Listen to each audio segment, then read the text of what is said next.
5 metres back. Bernard Foley. It's got the legs. It's got the legs. The distance. Over! Hello and welcome to the Pick and Drive Rugby Podcast. We are the People's Podcast, providing a platform for rugby lovers to come together and support the game that's played in heaven. I'm your host, Mitch. With me is Ando and Lachie. Fellas, it's good to be back for our second podcast of the week. This is our Waratahs preview for 2024. Ando, we have a big task on our hands. In the next half an hour, we have to convince Lachie why the Waratahs are going to win Super Rugby in 2024. Can we do it? Yeah, look, probably not. Because I'm not even convinced myself that we can do it, but I'm convinced we're going to give it a damn good shot. And so if you're looking for confidence, enthusiasm, and positivity, then that's what you're going to get. Maybe not ultimately. And Lachie, what are your thoughts? Are you able to put on your Waratahs hat for this one and get excited about why Darren Coleman is going to lead his team to victory this year? Yeah, so I had to scrounge around to the back of my cupboard to find the only light blue item of clothing I own. And it's with great disdain that I wear it. But I'm excited. I think we should be excited about every Super Rugby team equally if they're Australian, especially if they're not the Highlanders. And I'm here with my Tars hat on today. Fantastic. Well, so this is a call out for all of our fans listening via podcast. This is, we release both of these podcasts on YouTube and on whatever podcast platform you're following. For this preview specifically and for our preview series for 2024, it might help you to go and check out our YouTube page to follow along, because we do have some visual elements that will make it a little bit easier for you to see what we're talking about. But we will try as well for our podcast fans to try and speak as much as we can, paint as much pictures with our words as we can with what's on screen as well. So let's just dive into it, fellas. And Ando, you want to take things over for us? Yeah, let's go. So the initial picture that we have right at the start has Ben Donaldson, Will Harris, and Mark Nawaqanitawase. A pretty auspicious photo, considering that 2/3 of them are no longer at the club, and that Marky Mark has decided to head off to the Roosters, kind of basically trading spots with Joseph Suali'i. And it just speaks to some of the change that is happening within the Waratahs. So looking back on their 2023 season, they won 6, lost 8, and placed 6th overall within the season. It was honestly, a pretty poor performance throughout the season. It's something that the Waratahs have not shied away from. Darren Coleman, in the interview that hopefully you've listened to already, that was released on Monday, is very upfront about the difficulties and the challenges they had in 2023. Now, key games. Personally, when I put this together, I identified 2 games as the key games for the Waratahs throughout the season, and they bookended their regular season. The first one was the round 1 performance against the Brumbies at Allianz Stadium, where they were trying to fill the stadium and kick things off on a good start. And then their final capitulation in round 14 to Moana Pacifica, sending off Michael Hooper, one of the best Waratahs in their club's history, with a loss to one of the weaker teams within the 2023 tournament. Lachie, how do you feel about me choosing those 2 matches as the key games? I think it's bang on, and they were both a failure for the Waratahs in the sense of they completely failed the hype that was built up in advance.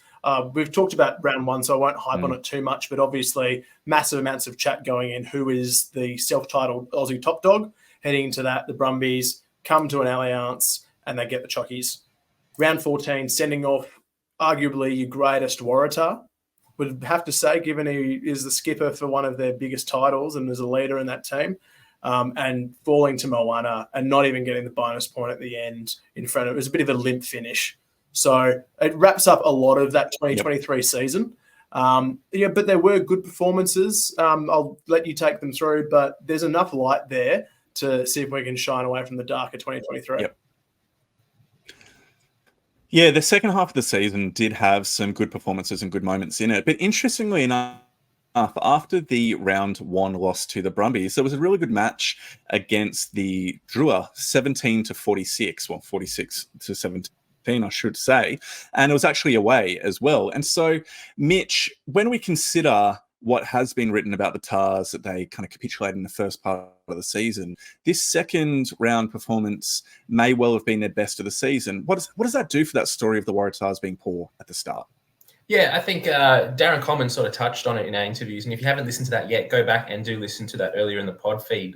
He highlighted that you could argue that first game, he built up so much hype around coming into that season and, coming home into a new stadium and we were going to beat the Brumbies and build hype and get all the fans back in love with the Waratahs and rugby again.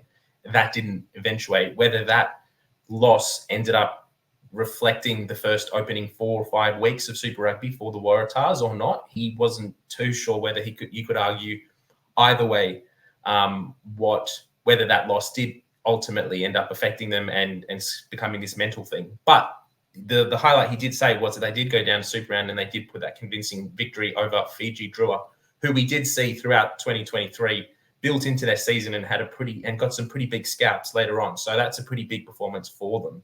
I would argue that their best performance, and Lachie will love this one, of 2023 wasn't necessarily just that victory over the Drua in round 2, but their victory against the Queensland Reds up in Townsville later in the year, 32-24 in that one. That was a pretty big performance from the Waratahs too. Their season at that point was on life support. They needed to get that win to remain in the top 6. They were able to do that, and I think ultimately the Reds ended up finishing just below them at the end of the season. I'd have to agree with that one, Mitch, if I can jump in. I don't think you can sugarcoat that the Tars had a bad start. They lost 6 of their first 8. And, regardless of how, DC wanted to put that, it's not a great way to start your season. And they were as low as 11th at one point. They were well down the bottom. So it was that round 10 win for me, just getting ahead of the Highlanders, the late try to Mahe Vailanu, and then you kicked on, you beat the Reds away, you smacked the Rebels around at home, and then you had a good win over the Drua. So that win over the Highlanders sparked a 4 winning game streak that was massive, but it did paper over a lot of the cracks from earlier in the season. Yep. Yeah, it really did. And I guess some of the takeaways for us are the importance of Angus Bell in this Waratahs team. So he was injured basically for the entire season in round 1 in an opening game. And so his loss throughout the season massively depowered our forward pack and came to have a massive impact on our performance throughout the rest of the season. And one thing that DC was very upfront about was how he put too much into round 1. Yep. And I guess that speaks to our overall takeaway, that the team seemed to struggle to find itself after that initial defeat and the significance of what that meant. What I might do now is quickly run through the 2024 squad. I apologize, this will result in me last takeaway before we move over names. From the 2023 season, and that was squad rotation. And I think that was a fact that ultimately ended up seeing the Waratahs not put in a very good performance against the Blues in that quarterfinal or that final round of Super Rugby Pacific. So all season, we predominantly relied on Jake Gordon as the captain to weather the season for the Waratahs. And it was only in that last game against Moana Pacifica where he probably should have been rested, shouldn't have even played that game, considering where the Waratahs had got themselves into the finals and they didn't need him to play big minutes. But he came on and he only played 15 minutes of that game and got a concussion. And so that saw him not play in the quarterfinal against the Blues. The problem with that was that since he had played so many big minutes throughout the season, our next 2 scrum halves in line, Teddy Wilson and Harrison Goddard, had between them about 40 minutes of Super Rugby experience. And when you're going up against a team like the Blues in a playoff do-or-die game in Auckland, away from home, seeing off Michael Hooper as a stalwart of the club, his last performance for the Waratahs, they weren't able to get anything together in terms of attack. And so they got really, really outdone in that performance as well. So hopefully moving forward into 2024, that's a key element that Darren Coleman might be a little bit more aware of squad rotation, getting some experience into some of the younger guys, particularly when it's not forced. But the 2024 will be with the Wallaby squad rotation that we saw in 2023. So moving into that 2024 squad, Lachie, I'll get you to do the backs. I'll read out the forwards. So starting off with the Props: Angus Bell, Archer Holtz, Daniel Botha, Harry Johnson-Holmes, Hayden Thompson-Stringer, Tom Lambert, and Tom Ross. So the big inclusions there are Hayden Thompson-Stringer over from the UK and Tom Ross from down at the Brumbies. Hookers: Dave Parecki, Mahi Vailanu, and Theo Furi. Theo Furi having got 2 or 3 caps-ish at the Rebels coming up there from their last season. Locks: Hugh Sinclair, Jed Holloway, Miles Amatisero, and Fergus Lee Warner. Now, locks, Miles Amatisero is probably the biggest inclusion there, coming in from France. He's a highly rated young gun. We did get to see him in person when we were down there for the DC interview. He's a big boy. Probably hasn't filled out as much as some of the other locks that you'll see going around, but it's no surprise when you're as young as he is. But he's a tall and tall specimen of a human being, and very keen to see him jump up high and pilfer those balls, which sounds really weird when I say it like that. But moving on, back row, you have Charlie Gamble, Ned Hannigan, Lachie Swinton, Langy Gleeson. Ned Slack-Smith has come over from the Force, despite being a Sydney boy through and through. And then Mesu Kunavalu, who is essentially one of those Fijian players that can play anywhere from 4 to 8. So, Lachie, why don't we quickly jump into... Actually, why don't we just stay here just for a moment? Lachie, give us a comment on any element of the forward pack that you'd like to. Mitch, I'll throw to you before we move into the backs. Yeah, I'm fascinated with the front row for the Waratahs this year. Hayden Thompson-Stringer is a bit of a wild card for me. 2014 Junior World Cup winner with England, played with Maro Itoje. He's played at Saracens and La Rochelle, which are 2 fantastic European clubs with a strong culture. So really interested to see how he goes. He's another loose head option, from what I understand. But for me, the biggest inclusion is that of Tom Ross. Having an out-and-out tight head that can hold down a side in your team is huge. He was stuck behind AAA down at the Brumbies in the pecking order, one Mr. Alan Alatoa. And now that Tom Ross gets a chance, he can probably cement himself in that real contest with Harry Johnson-Holmes, who is the premier tight head at the Tars. And that's a huge in for them to have someone else that can shore it up. Outside of that, fascinated by the inclusion of Ned Slack-Smith and Mesu Kunavalu, 2 more versatile lock back rowers that fit into that very Waratah mould of lock back rowers at the moment. Mitch, what do you got? Yeah, I think sort of shadowing what you said there, Lachie, the locks is another area that we saw in 2023, 2022, 2020, all the way through for the Waratahs has been an area of lack of depth. And we look at the squad again in 2024, and Hugh Sinclair, Jed Holloway, and Fergus Lee Warner. I mean, I don't think of those players as lock options, really. They're hybrid back rows, and they're not out-and-out locks. Miles Amatisero, who's come across from Europe, is the only out-and-out lock that we have. Tall timber, able to do well at the line-out.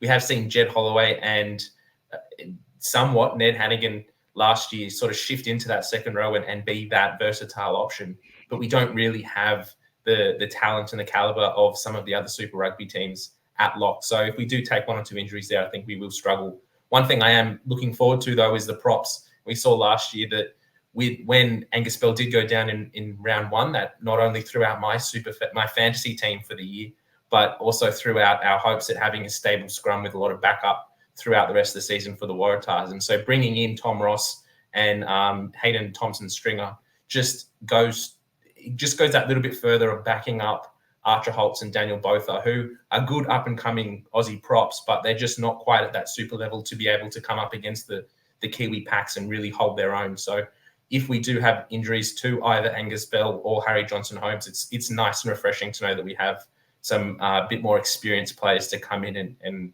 and start before we do have to go to those development somewhat players of Holtz and Botha. And Mitch, don't forget Tommy Lambert as well. He's an Aussie A-prop now. He's been highly regarded for a while, and another really good option, putting pressure on Belly, putting pressure on the other loosies around there. It's good depth at loose head. What I am concerned about is if HJH or Tom Ross goes down at tight head, then we're looking a bit sparse. Yeah, definitely. And my favorite part of what you just said is then we're looking a bit sparse. Yep. Well done, Lachie. And on that note, can you take us through into the backs? Thank you. With great pleasure. Shades of 2014 in this, gentleman. Scrum halves, we have Jack Grant, Jake Gordon, and Teddy Wilson. Fly halves, Jack Bowen, Tane Edmed, and Will Harrison. The centres, strong pairings there. We've got the Wallaby pairing of Lalakai Fiketti and Isaiah Parisi, Joey Walton. There's also Moses Tuipulotu. And the outside backs, some big names in there. Dylan Peach, Harry Wilson, Mark Nawanganita-Wase, Max Jorgensen, and Vuate Karoalevu. Coming across from Fiji Butty in the league. We'll start with you, Ando. What are a couple of areas of strength to begin with in this Waratah squad of backs? Oh, you just can't go past the centre combination of Izzy Parisi and Lalakai Fiketti. The two of them have been in those positions for years. They know each other. Their game suits each other. And particularly, I love Izzy Parisi and what he offers, but I just feel like Lal has developed really well in the last kind of 18 months, and I'm keen to see him kick on. It'll be interesting to see where Joey Walton, with his return from injury, and Tuipulotu fits in as well. So there's a lot to like within those centre combos. Mitch, what's a quick area of insight or interest, I should say, for you? I'm somewhat concerned at fullback for the Waratahs this season. So we've got Max Jorgensen, who's still out for the first few rounds at least, from what DC said, had surgery on his ankle and then also on his shoulder in the off season. So he's still a fair bit away. So is Will Harrison as well. So there's two options that you would think would be shaping as probably two of the first choices at that 15 jersey for the Waratahs. Outside of that, we might be starting the season with Mark Nawanganita-Wase at fullback, or Karawala Velu is another option as well. So we don't have an out-and-out established fullback coming into round one, which is a little bit of a concern for me. And then the depth does drop off when we start looking down that list. Yeah, well said. Well, why don't we move through, and we have a full list of both the signings and the departures. I'll only read out the departures. So we've got Michael Hooper obviously finishing up. Ben Donaldson has gone across to the Force. Tolu Latu, Nemani Nadolo, Harrison Goddard, Peleni Siu. He's a massive loss within the forward department. He was probably the brightest light in our forward pack last year. Zach Von Appen, Zane Maralt, and Max. It says Max Jorgensen in the departures. That's not true. So that needs to be struck from the ledger. But it is interesting just to particularly see some of the experience that has gone, and the best player in my mind within the forward pack, Peleni Siu, no longer there. What we'll do now is we're going to jump across to the most valuable players. And Mitch, I'm going to get you to just quickly read through our first two and give us a one-sentence explanation of why you think they're so important, and then I'll do the last two. Yep, so our first two options, we've got Angus Bell and Jake Gordon. And we saw last year with both of these players, when Angus Bell particularly wasn't available, the Waratahs scrum just did not function as effectively. He's a player for anyone in World Rugby. He can come up against and he can turn a scrum and can win you that crucial penalty that's going to potentially get you 3 points to win a game. So he's such an integral part of this Waratahs front row, but also this Waratahs forward pack, that when he's not there, we really do miss him. So we need him to play big minutes in 2024 for us to go deep into the season. Jake Gordon, again, is a similar player. We've got some young scrum halves behind him. We've got Jack Grant coming back into the program after a few years away. He has experience at Super Rugby, but he's not quite a player that's able to play big minutes should Jake Gordon not be there. So Jake Gordon is our captain for 2024 again, and he's a crucial player in terms of leading this team around. Without Jake Gordon, we do lose a little bit of leadership there, and that's what we saw in that final against the Blues last year. When Jake Gordon wasn't there, with Michael Hooper in and out of that game, they lost a little bit of direction. They lost a little bit of leadership. So without him, they will struggle in 2024 as well. The other two players that we have are Jed Holloway and Tane Edmed. Now, I put Jed Holloway in there because I believe that he's the most important within the second row. With Hugh Sinclair, Miles Amatosero, and Fergus Lee Warner, Hugh Sinclair is a short lock. He's essentially a back rower who's playing there because they don't have any other locks. And he puts his heart and soul into every single game. And I love what he does for the Tars, but he's not going to be a game breaker the vast majority of the time. Miles Amatosero is young and somewhat he's obviously inexperienced within the Waratahs setup. And Fergus Lee Warner was an absolute gun for the Force, but hasn't been in Australian rugby for a couple of years now, and technically isn't really a lock either. He's more of a 6. And so, yet again, he's playing out of position. So Jed, in my mind, is the most experienced player within that second row who needs to step up. And then Tane Edmed, with Ben Donaldson gone, Will Harrison injured, he's our only pretty experienced 10. So he's incredibly important to the Waratahs in 2024. Now, Lachie, you had some opposing opinions, and strangely enough, we don't mind a bit of dissent within this rugby pod. So who did you think should have made the MVP list? Oh, I think most valuable straight away, and I'm very biased from a forwards take, but I think it's your tight head every time. And the fact that Harry Johnson-Holmes has had a history of run of injuries and Tom Ross is new to the setup, locking down that scrum is just critical for the Tars, especially without Tall Timber in the second row. So I would say those two are my cotton wool players for the year, and they must be protected at all costs. If I'm down at the Tars S&C, that's exactly what I'm looking after. So really excited to see how they both go in Sky Blue this year. But yeah, straight away, I want my tight heads at their best, and those are the two that need to perform. Well said. Very well said. Moving on now into our season predictions. Now, this one is always a hard thing for us to be doing. We generally just put 2 points forward for strengths, 2 points for weaknesses, and then a broad final placing on the ladder, which is always fun to do before a ball has even been kicked in anger.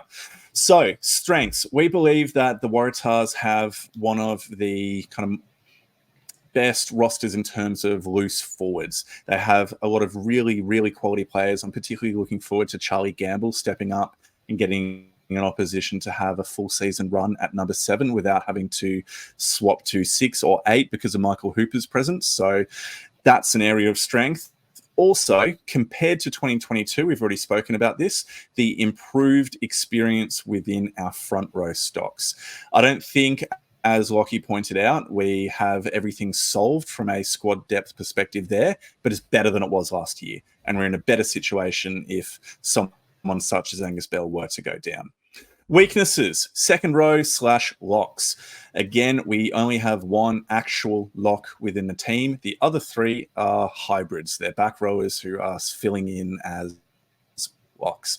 And that's just a little bit concerning as always. And then secondly, playmakers. Like we mentioned, Will Harrison is still injured and returning from injury, and Ben Donaldson is gone. You do have the kind of up-and-coming Jack Bowen, who's shown some decent performances when he's made the field last year. But that being said, he's not an experienced Super Rugby level fly half. So if Edmed goes down or is in a really bad run of form, don't have much that we can be replacing him with early. Now, Mitch, I put in there, they should be aiming for a top 6 placing at the end of the season. Do you think that is a realistic yet challenging target for them? Oh, definitely. I think that's what the Waratahs need to be, what their focus for 2024 needs to be. And it's a bit two-pronged at the moment. They need to make sure that they're playing good rugby and that they're winning games, but they also need to be doing so in a way that's going to bring the fans back from where we've seen. They're the first club that's officially gone across into RA under the new sort of centralization model because they were just not financially able to withstand or operate by themselves. So getting fans back is going to be a big focus for them this season. If they can they need to win as many of more than they need to win all their home games essentially. They do have some, particularly early in the season, they do have some big opposition coming to play at home. But they also play some of those, like the Crusaders, they play down in Super Round in Melbourne. So that's almost a win for them in a way. But if they can get more wins at home than losses, then that's what they should be focusing on. And that should ensure they get into the top 6. Yep. It's a pretty challenging home run. If I just quickly run through the home matches that they have, we're up against the Highlanders. Will be a first home game on Friday, 8th of March. Then you have the Blues straight afterwards. 2 weeks later, we're going to be playing the Rebels on the 29th of March. Then 12th of April, we face the Crusaders at home. Then you have the Chiefs at home, then the Brumbies at home, and then the Reds at home. There are no easy teams there that we're playing at home. The weakest at this point, before a ball has been kicked in anger, you'd probably argue is the Highlanders or the Rebels. And so we've got some pretty strong teams coming up against us with our home matches. But if we look into some of the positive elements, I personally have to say the 2024 jerseys are looking pretty darn good in my opinion. So one of the things we're going to be doing with each of our preseason previews or 2024 previews is looking at the home and away jerseys for each team and basically giving it a tick or a cross.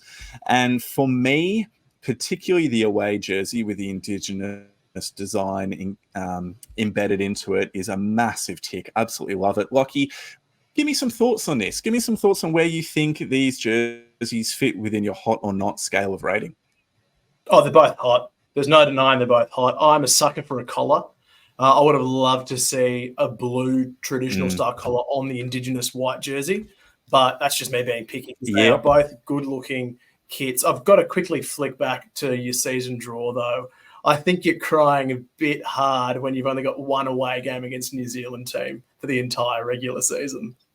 But that's bygones, big bygones. I'm going to have my Reds point. Enjoy your trip to Wellington. But yeah, look, those are two sharp kits. We're excited to go through. I know that a couple of other clubs haven't released, but the fact that the Tars dropped early, they've dropped a 150-year heritage kit, which is schmick. I think they're going to drive a lot of good sales. And I've seen the merch game from the Tars this year has been pretty strong. There's some good caps. There's some good kits going around. Impressed. Mitch, we've been toying with some corduroy caps here at Pick and Drive, seeing what we can get going. But it's something that the Tars have done quite well. Something the Tars have done quite well so far is upping their merch game. What are your thoughts on these jerseys and the overall merch approach from the Tars this season? Yeah, fantastic. So buying into the 150 years heritage, 2024 is a big year for the New South Wales Waratahs. Not only is it 150 years that the organisation has been around, it's also 10 years since we won Super Rugby. So two big milestones within this 1 year. We've got this heritage jersey that has the collar. As Lachie said, any jersey with a collar looks fantastic. The away kit incorporating the Indigenous design into it. I think it's the first, correct me if I'm wrong, but it's the first regular season jersey, home or away, for a team to incorporate an Indigenous design into it. I know New Zealand has like the Chiefs have incorporated into their home design for a while, but from an Australian perspective, it's the first one outside of an Indigenous round jersey that features an Indigenous design. The other point that this design has been created by Waratahs player Dylan Peach is also fantastic. So seeing that incorporated into the away kit, I just hope that they actually play in it more than we regularly see. I think last year we only saw the Waratahs in their away kit once against the Blues in that quarterfinal. So if we can see them wear this, even Indigenous rounds, heritage rounds, whatever it is, if we can see this more often, that's a win in my books, because it's a great looking jersey. It's beautiful. Completely agree. Now, Lachie, one of the key things that the Tars are releasing is a 2024 bucket hat. So pretty sure you're going to get in amongst that. If you were to summarize your thoughts and feelings about the Tars for 2024, Lachie, in kind of a short elevator pitch, what would your summary be? I think DC summarised it well at the end of last year for the quarter final. He said the 2023 season, I quote, was shit. They went from an 8-6 record to a 6-8 record, and now he's staring at the end of his contract for 2024. So it's a huge year for the coach, for the players. Tars have always had potential. They need to perform. Anything less than a top 6 finish is, for my mind, a failure for 2024 in the Tars. But for the sake of Australian rugby, I hope and I believe that they'll make that top 6. Yeah, well said, Lachie. Thank you for that. Mitch, what's your elevator pitch summary of the Waratahs in 2024? Yeah, this is the last year, unless things get extended, for Darren Coleman as head coach of the Waratahs. So a lot of pressure for him personally. In our interview, he did say that he wasn't looking past the end of the season and that he's not looking to the future at this point. He's just going to see how he goes and if the results speak for themselves, to see if he can get that contract extension. But there's a lot of expectation on this team now. There's been good players signings coming in. Not a whole lot of talent going out other than Michael Hooper. So the squad's fairly similar to what we saw last year, other than the loss of maybe Ben Donaldson. So there is expectation that they are probably the most settled squad of the Australian Super Rugby sides. So they need to perform. This is their year to perform. If we do have an overall losing record like we did last year, the way that the Australian rugby public is just supporting at the moment, the sport can't afford it. So we really need a strong performance from the Waratahs in 2024, and I really hope that they can do that and deliver something that we'll all be proud of. Mate, we say this all the bloody time, but it's the hope that kills you. And that is my tagline for 2024, the Waratahs. I have so much hope and belief that they can do well. I'm going to be rooting for a win every single match and knowing that they can pull it out. But it's just the question of whether or not they can get that consistency combined with the quality of their performances. We did not see that last season, that they could perform to their best consistently across multiple games or even across an entire game for the 80 minutes. And so here we are living in hope. We hope that the players can come together. We hope that DC can cast a vision alongside his assistant coaches, Witts and Gilly, that the team can come on board with, and we hope that the players can live up to the potential that we know that they have. So with all that on board, gents, it's been an absolute pleasure. Up the Tars, keen to see how they go in 2024. And ladies and gents, next week will be the Melbourne Rebels with an interview with Nick Stiles, the general manager of rugby down there. So Monday will be the Stilesy interviews and Wednesday will be the pre-season preview from us. So I can't wait for thanks for coming. round one of Super Everybody Rugby listening. Pacific. It's been great. This year is going to be Waratahs versus Reds. So it's going to be an interpod rivalry between us and Lachie. So go the Waratahs, get the victory away from home, get the first dub against the Reds in their season for 2024. Looking forward to it. Yeah, righto. See you on Caxton All right. Street. Go well, team. Bye. See you on Caxton Street.